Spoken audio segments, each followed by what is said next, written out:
Magandang hapon sa lahat po. Babalik po tayo sa ating YouTube channel.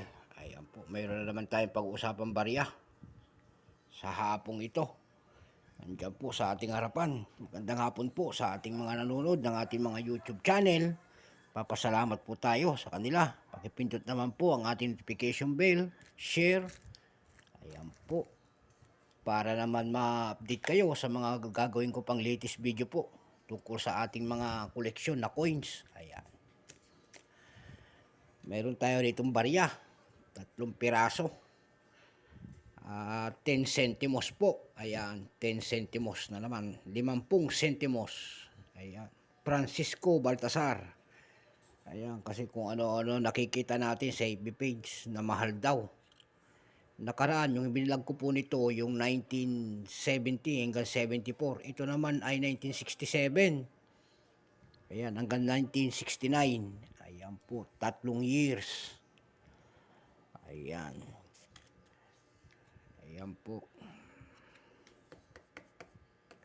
Magandang hapon po sa mga kolektor natin dyan. Ayan. Pasamantala po, kilalanin muna natin ang coins na ito. Ayan po. Issue, Philippines. Ayan. Period, Republic, 46, up to date po. Type, standard circulation coins. Years, 1967 hanggang 1974. Value, 10 centimos po. Currency, piso, 1967. Up to date po. Composition, nickel brass. Ayan po. Bigat. Ayan. 2 grams. Ayan. Mayroong haba. 17.85 mm po. Ang kanyang kapal.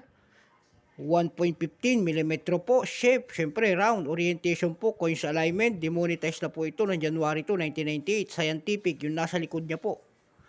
Ayan. Scientific name. Coat of Arms of the Philippines po. Ayan. Tingnan natin yung kanyang likod. Ayan po. Years. 1968. Republika ng Pilipinas po. Ayan. At saka makikita nyo, Leon, Agila, 3 bituin. Leon, simbolo po ng Espanya. Agila, simbolo po ng Amerika. Luzon, Visayas, Mindanao po. Ayan po yung kanyang tatak ng Bangko Sentral ng Pilipinas noon. Kasi may bago na tayo ngayon. Mga tatak ng ating BSP.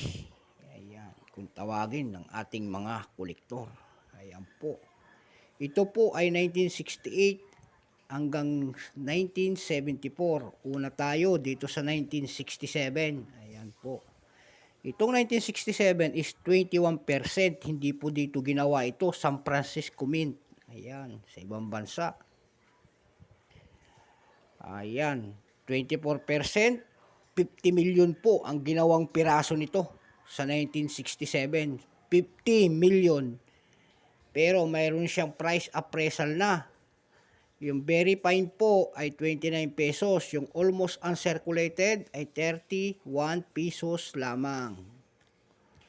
Balik po tayo dito sa 1968. Ayan po. Nakaharap sa kaliwang bahagi po si Francisco Baltasar. Dito sa kanyang andyan ang 10. Sa ibabaw ng kanyang batok, andyan yung kanyang pangalan, Francisco Baltasar. And then 10 centimos. Ayan po. Yung 1968 nito, 27%. Ayan. San Francisco Mint din, 60 milyong piraso ang ginawa ng baryang ito. Ayan po. Yung almost uncirculated nito ay 16 pesos lamang. At saka yung uncirculated niya po ay 22 pesos lamang. Ayan, para ma-update kayo. Hindi yung puro sabihin ninyo po, mahal. Sa dami po ng ginawa pala nito. Yung 1969 naman, dumako na tayo. Sa 1969, nag-iisa kasi nga ito lamang ay 16%. Ayan po. San Francisco Mint din, 40 million. Ito yung pinakamababa. Extra fine po niya ay 14 pesos. Yun lang.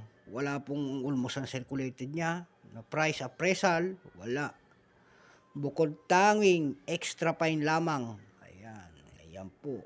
Kung titignan nyo po, ayan, baka umano po ito ng very good lang itong coins ko na ito. Ayan, 1968. Dako naman tayo doon sa ating mga para malaman natin ang price. Ayan. Dumako tayo doon sa numista.com. Ayan po, mayroon nagbebenta po doon ng $3. Ayan, at saka $6.50. Ayan, mayroon din po 1967 doon. Ito po, binebenta po ng $7.70. Dako naman tayo sa eBay. Ayan po. 67 nito, ito po, hawak natin. Mayroon nagbebenta doon sa eBay na $2.44. Ayan po. Magmula year 1967 hanggang 1974 po, ang presyo po naman in any year, $1.53. Ayan. Para maliwanagan tayo. Dako naman tayo sa carousel. Ayan. Yung any year doon sa carousel nito mula 67 hanggang 1974 ay 15 pesos lamang. May nagbebenta rin doon na 1967 na $7. Ayan po. May graded coins din naman po doon, MS66. Yung tinatawag ko, sinasabi ko na graded, yun po ay pinagraduhan sa ibang bansa. Nakalagay po sa coins, yun, MS67, $60 po, graded coins. Ayun, kung gaano kalaki naman. Ayan po, naliwanagan tayo sa ating presyo ng coins na ito. At magandang hapon po sa lahat, Luzon, Visayas, Mindanao, kung saan kayong panig ng mundo po. Binabati natin yung ating mga mother dyan sa Pangasinan, at saka yung aking mga uncle dyan sa Quezon Isabela.